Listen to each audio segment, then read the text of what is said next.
नमस्कार। आज हम एक ऐसे संकट पर बात करने वाले हैं जो बहुत तेजी से पूरी दुनिया को अपनी चपेट में ले रहा है। एक ऐसा संकट जिसकी शुरुआत मैंने अपनी आंखों से देखी। हाँ, ये मेरे ही शब्द हैं। जंग पर तो मैंने कई विश्लेषण किए हैं, लेकिन ये पहली बार है जब मामला इतना करीब आ गया। जिस दिन ये सब कुछ शुरू हुआ, मैं अपने परिवार के साथ दुबई में था, और वो शहर जो शांति और सुरक्षा का प्रतीक माना जाता है, वो एक पल में, बस एक पल में बदल गया। कल सुबह तक दुबई एक बिल्कुल नॉर्मल भागता दौड़ता शहर था। फिर अचानक सब कुछ बदल गया। फेयरमाउंट होटल के पास एक जोरदार धमाका हुआ। आसमान में बुर्ज खलीफा के ऊपर ड्रोन्स को इंटरसेप्ट किया जा रहा था। बुर्ज अल अरब पर मिसाइलों का मलबा गिर रहा था। एयरपोर्ट पर तो पूरी तरह अफरा तफरी मच गई, उसे खाली कराया गया। सारी की सारी फ्लाइट्स कैंसिल हो गईं। मतलब जो शहर दुनिया के लिए एक सेफ हेवन था, वो एक ही पल में जैसे जंग का मैदान बन गया। और हमले का जो स्केल था वो सच में चौंकाने वाला था। ईरान ने यूएई पर 1137 मिसाइलें दागीं। सोचिए जरा, 1137। खैर, यूएई का एयर डिफेंस सिस्टम मानना पड़ेगा, बहुत मजबूत निकला, जिसने 1132 मिसाइलों को हवा में ही खत्म कर दिया। लेकिन वो जो सिर्फ 5 मिसाइलें थीं, उनका मलबा ही शहर में इतनी तबाही मचाने के लिए काफी था। तो सवाल ये उठता है कि दुबई में ये सब हो क्यों रहा था? इसका जवाब है ईरान पर हुआ एक चौतरफा हमला। चलिए देखते हैं कि इसकी शुरुआत आखिर हुई कैसे। इस हमले को अमेरिका और इजराइल ने मिलकर अंजाम दिया था, और इसे नाम दिया ऑपरेशन एपिक फ्यूरी। ये कोई छोटी-मोटी एयर स्ट्राइक नहीं थी, बल्कि एक पूरी तरह से प्लान किया हुआ मिलिट्री ऑपरेशन था।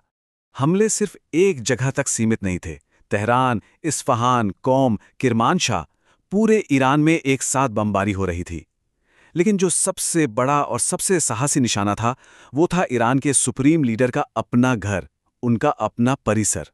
और फिर वो खबर आई जिसने पूरे मिडिल ईस्ट को हिलाकर रख दिया। ईरान के supreme leader Ayatollah Ali Khamenei इन हमलों में मारे गए, और इस खबर की पुष्टि खुद ईरान के स्टेट टीवी ने की। उनके साथ साथ उनकी बेटी, दामाद और पोती की भी जान चली गई, और तो और सेना के कई टॉप कमांडर्स भी मारे गए।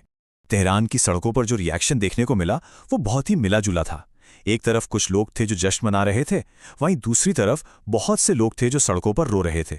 इससे पता चलता है कि ईरान के अंदर की जो स्थिति है वो कितनी जटिल है। अब ईरान का जो जवाब आया वो बहुत तेज और विनाशकारी था, और उसने पूरे खाड़ी क्षेत्र को जैसे आग में ही झोंक दिया। ईरान ने अपनी जवाबी कार्रवाई को नाम दिया ऑपरेशन ट्रू प्रॉमिस 4। लेकिन इस बार उन्होंने सिर्फ मिलिट्री ठिकानों को ही निशाना नहीं बनाया, बल्कि सिविलियन इलाकों पर भी हमला किया। ईरान के जवाबी हमले का दायरा बहुत बड़ा था। यूएई, कतर, बहरीन, कुवैत, सब पर मिसाइलें दागी गईं।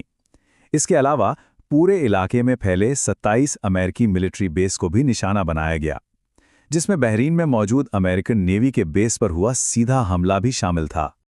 और यहीं पर भारत के लिए स्थिति बहुत ज़्यादा गंभीर हो जाती है, क्योंकि इन खाड़ी देशों में 1 करोड़ से भी ज़्यादा भारतीय रहते हैं, वहाँ काम करते हैं, और वो सब अब इस लड़ाई के ठीक बीच में फंस गए हैं। इस लड़ाई का असर सिर्फ खाड़ी तक ही सीमित नहीं रहने वाला है, इसका सीधा असर भारत और पूरी दुनिया पर पड़ रहा है। एक्सपर्ट्स का मानना है कि ये भारत के लिए एक दुष्स्वप्न जैसा है। देखिए, अगर ईरान होर्मुज की खाड़ी को बंद कर देता है, तो भारत का तेल का इंपोर्ट, जो हर दिन करीब 26 लाख बैरल है, वो रुक सकता है। और इसका सीधा सा मतलब होगा कि पेट्रोल डीजल की कीमतें आसमान छुएंगी, शिपिंग के खर्चे बढ़ जाएंगे, और महंगाई बहुत तेजी से बढ़ेगी। इस सब में एक और बात बहुत अहम है, टाइमिंग।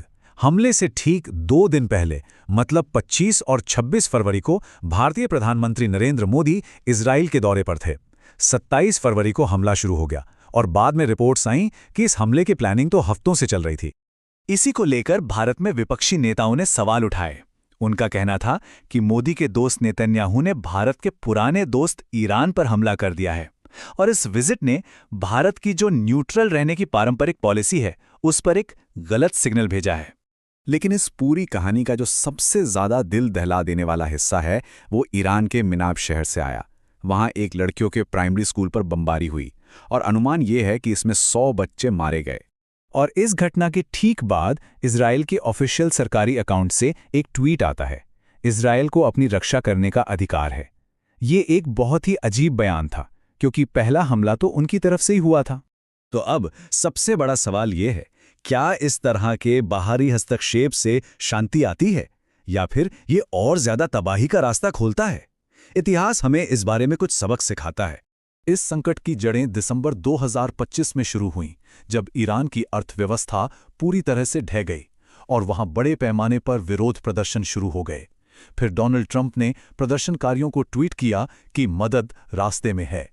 लेकिन सबसे हैरान करने वाली बात यह है कि हमले से सिर्फ एक दिन पहले ओमान के मंत्री ने कहा था कि एक शांति समझौता बस होने ही वाला है, और अगले ही दिन बम गिरने लगे। डोनाल्ड ट्रंप का यह संदेश बहुत कुछ साफ कर देता है। उन्होंने ईरानी लोगों से कहा, जब हम अपना काम खत्म कर लें तो तुम अपनी सरकार संभाल लेना। ये तो साफ साफ सत्ता बदलने यानी कि रेजिम चेंज का इशारा था। और यहीं पर आकर इतिहास हमें चेतावनी देता है। देखिए, इराक में सद्दाम हुसैन और लीबिया में गद्दाफी, इसमें कोई शक नहीं कि दोनों ही क्रूर तानाशाह थे।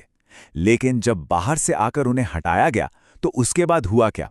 हुआ ये कि दोनों ही देश अस्थिरता और सिविल वॉर में डूब गए। आम लोगों के लिए हालत पहले से कहीं ज्यादा बदतर हो गए, और तो और नए नए आतंकवादी गुटों को वहां पनपने का मौका मिल गया।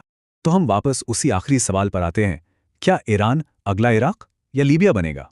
क्या बाहर से किया गया ये हमला वाकई में शांति लाएगा, या ये सिर्फ एक कभी न खत्म होने वाले संघर्ष की शुरुआत है? एक ऐसा संघर्ष जिसका खामियाजा हमेशा की तरह सिर्फ आम लोगों को ही भुगतना पड़ेगा। इसका जवाब तो शायद इतिहास ही देगा।